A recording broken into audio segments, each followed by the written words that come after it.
चलो आज हम लोग एक्सपोनेंट एंड पावर या power and exponent 4.2 NCERT book, ठीक है, उसका देखेंगे ना। जेसीईआरटी भी चलेगा, सीबीएसई भी चलेगा, कोई पैटर्न नहीं। Bihar board, Jharkhand board, UP board, कोई भी बोर्ड का एनसीईआरटी का है ना ये। तो पहला क्वेश्चन पूछा है, 4.1 बता दिए हैं हम शॉर्ट वीडियो में ना, उसको देख लेना। उसके बाद 1.2 क्लियर करना। तो निम्नलिखित संख्याओं को मानक रूप में व्यक्त कीजिए, ठीक है। तो दिया है 0.00007, 4 को जीरो है, 735। देखो वीडियो देख रहे हो तो पूरा देखना ना, उसके बाद ही समझ में आएंगे पूरे। पीछे वाला जरूर देख लेना वन शॉट। तो चलो इसको सॉल्व करते हैं।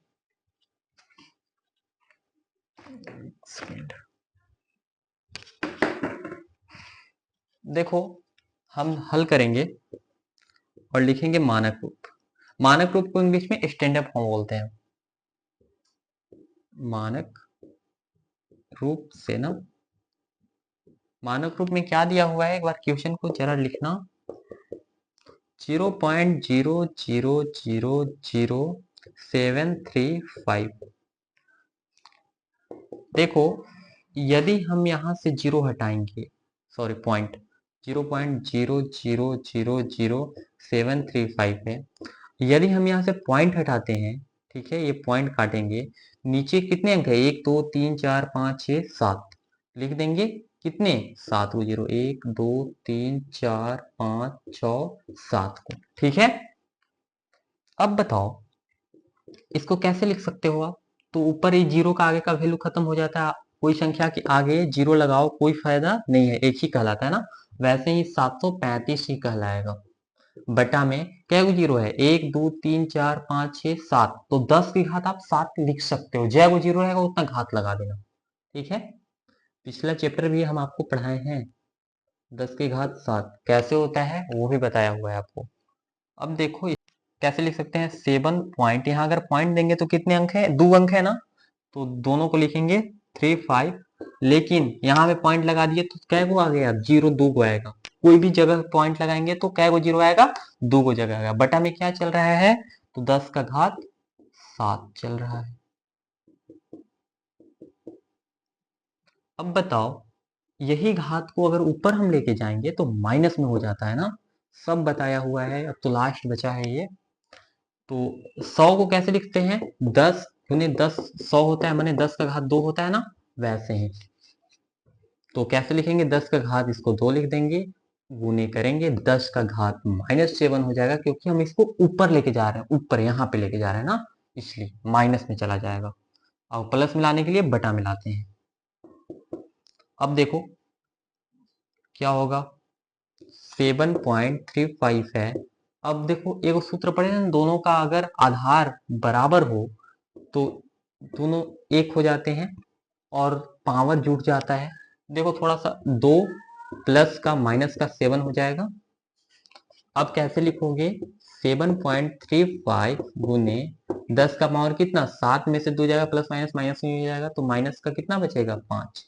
यही आपका आंसर हो जाएगा पहला का। देख लो शांति से, स्क्रीनशॉट ले लो। अब चलेंगे दूसरे सवाल की ओर, ठीक है। इसको कैसे हल करोगे, देखो ये जल्दी करते हैं ना, ये जीरो हटा दो, 0.12 लिख लेना मानक रूप से लिखना चाहो तो, वरना डायरेक्ट करो, क्योंकि 8 क्लास में हो। ऐसे भी ऑब्जेक्टिव पूछेगा, 1 2 3 4 5 6, 1 2 3 4 5 6, ठीक है ना। मैं ऐसे इसीलिए बताया था शुरू में आपको। 15 है, यहाँ से अगर हटाएंगे कितना जीरो, 1 2 3 4 5 6 7 8 को ना, 1 2 3 4 5 6 7 8। अभी भी चाहो तो आप लगा सकते हो 10 का घात 8, ठीक है ना, डायरेक्ट लिखने से अच्छा। 15 आ जाएगा, बटा में 10 का घात 8 आ जाएगा। अब हमको यहाँ मानक रूप निकालने के लिए एक अंक के बाद पॉइंट लगाते, याद रखना ये बात, ठीक है। देखो 15 पॉइंट, सॉरी 1.5 लिखेंगे, गुने देखो यहाँ एक अंक है ना, मैंने 10 आ जाएगा, 10 का घात 1 लिख सकते हैं ना, कोई फर्क नहीं पड़ने वाला। इसको ऊपर लेके जाओ आप, तो माइनस में हो जाएगा ना, 10 की घात -8। अब डायरेक्ट घटा देते हैं ना, हम ज्यादा लुलु पुचू नहीं करते हैं। तो 15 नहीं, सॉरी 1.5 हो जाएगा, गुने देखो प्लस का 1 और माइनस का 8 क्या हो जाएगा, -7 ना, इतना तो बुझा रहा है, दोनों सेम है। आधार इसलिए ना पावर जुट जाती है, लेकिन यहाँ घटाव है, पढ़ा टाइम का है, इसलिए घट जाएगा ना। चलो दूसरा सवाल क्लियर हुआ आपका। तीसरा की ओर बढ़ते हैं। तीसरा सवाल, इसको भी आपको मानक रूप में लाना है। लिख देना, मानक रूप से लिखना चाहो तो लिखो, वरना हम तो शॉर्ट में बनाएंगे। दिख रहा है ना आपको? चलो ठीक है, देखो 25 4 6 है, अगर गुना दे दो और लिखना चाहो 1 2 3 4 5, 1 2 3 4 5, ऐसे लिख सकते हो ना। इसको इससे गुना करोगे तो इतना ही आएगा, कोई फर्क नहीं पड़ने वाला है। ठीक है, अब बोलो भैया क्या है इसे लिखे हमको, क्योंकि मानक रूप निकालना है कैसे भी करके। तो देखो 2 5 4 6 हो जाएगा, गुने मल्टीप्लाई करोगे 1 2 3 4 5 है, तो 10 का घात कितना हो जाएगा 5 को, जय वो जीरो रहेगा उतना घात चढ़ा देना है। अब देखो आगे, लाइट ऑफ मत हो भैया, दिक्कत होगा देखने में फिर। अब देखो अगर हम यहाँ पे पॉइंट लगा दे 2 के बाद, तो क्या वो जीरो बनेगा 1 2 3 को ना, तो 2 पॉइंट अगर लगा दे 5 4 6, तो यहाँ पॉइंट लगाए ना पॉइंट, तो गुने में 1 2 3 को अंक के बाद मैंने पीछे पॉइंट लगाया, तो 10 का घात कितना हो जाएगा 3, 1000 होगा, 3 को होगा तो 1000 का घात 3 होगा, गुने कितना का घात होगा 5। अब दोनों घात जुट जाएंगे, ये माइनस यहाँ है भी नहीं तो और आसान हो, 2.546 गुने 10 का घात कितना हो जाएगा, दोनों आधार सेम है, 5 3 8, यही आपका आंसर हो जाएगा। चौथा सवाल देखो, तो या हल लिखो ना, जो लिखना है आपको, हमको जल्दी बनाना है ऐसे सोचा करो। तो 7 1 2 है, अगर गुना कर दे 1 से, अब बाकी सब जीरो लिख दो, 1 2 3 4 5 6 7, 1 2 3 4 5 6 7, इसको इससे गुना करो कोई फर्क नहीं पड़ने वाला।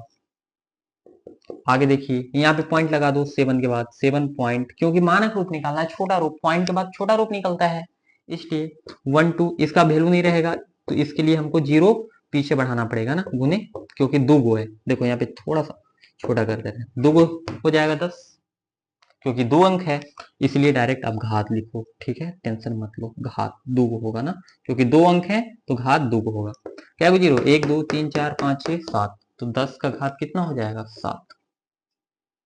ये तो और आसान है, 7.12 हो जाएगा। देखो दोनों का आधार सेम 10 है, दोनों जुड़ जाएंगे, कितना 5 2 7, ऐसे कर सकते हो प्लस 7, तो जोड़ ऐसे भी लिख सकते हो या डायरेक्ट लिख दो 7 2 9, यही आंसर जाएगा।